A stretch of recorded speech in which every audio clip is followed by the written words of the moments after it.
नमस्कार, मेरा नाम डॉक्टर शशांक शेखर सिंह है।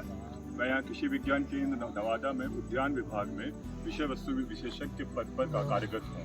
मैं आज आपको यहाँ पर नर्सरी की जानकारी देने के लिए आया हूँ। जैसा कि आप देख सकते हैं, ये एक सब्जी का नर्सरी है। नर्सरी वो स्थान है जहाँ पर पौधों को तैयार किया जाता है और उनको तब तक उनका ख्याल रखा जाता है जब तक वो रोपाई के लिए तैयार ना हो।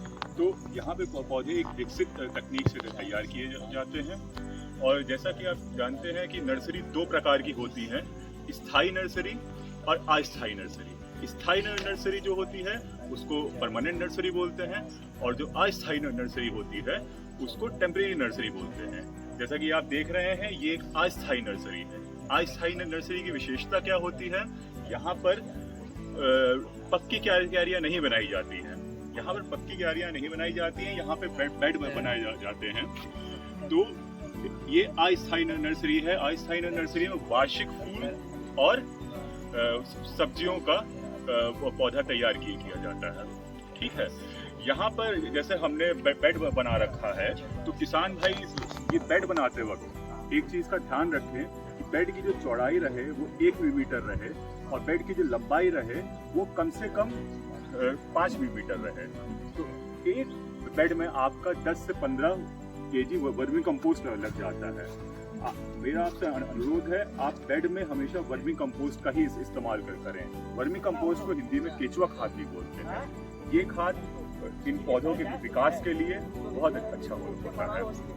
ठीक है, तो जैसा कि आप देख सकते हैं, यहाँ पे हमने टमाटर का नर्सरी है, हमारा मिर्ची का नर्सरी है और हमारा ये बैगन का नर्सरी। टमाटर में हमने अर्का अभिलाष लगा रखा है, मिर्ची में हमने NS 1101 लगा रखा है और बैगन में हमने हाइब्रिड लगा रखा है राजगांव। यहाँ पे आप देसी और हाइब्रिड दोनों का पौधों का विकास कर सकते हैं।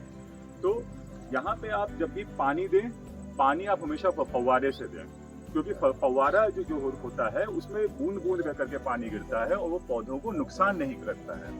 तो आपको अगर कोई दवाई भी देनी है, जैसे एमिडाक्लोरोपिड देना है, कार्बेंडाजिम देना है, तो वो भी आप हमेशा उससे दें, फव्वारे से दें। तो जैसा कि आप देख सकते हैं, यहाँ पे हमने लो टनल बना रखा है। हर बेड के लिए एक लो टनल है। तो लो टनल का फायदा क्या है? लो टनल के 3 फायदे होते हैं। पहला फायदा, जब तेज धूप होती है, तापमान ज्यादा होता है, तो ये तेज धूप से हमारी नर्सरी के पौधों को बचाता है। जब बरसात होती है तो बौछार से बचाता है और जब ठंडा होता है तो पाला जो गिरता है, पाले से ये सुरक्षा करता है। तो ये 3 मुख्य फायदे हैं इस लो टनल के। अब लो टनल को हम लोग सुबह खोल देते हैं आके और फव्वारे से इसकी सिंचाई करते हैं। फिर उसके बाद शाम को इसके ढकने के बाद इसको हम लोग ढक दे देते हैं।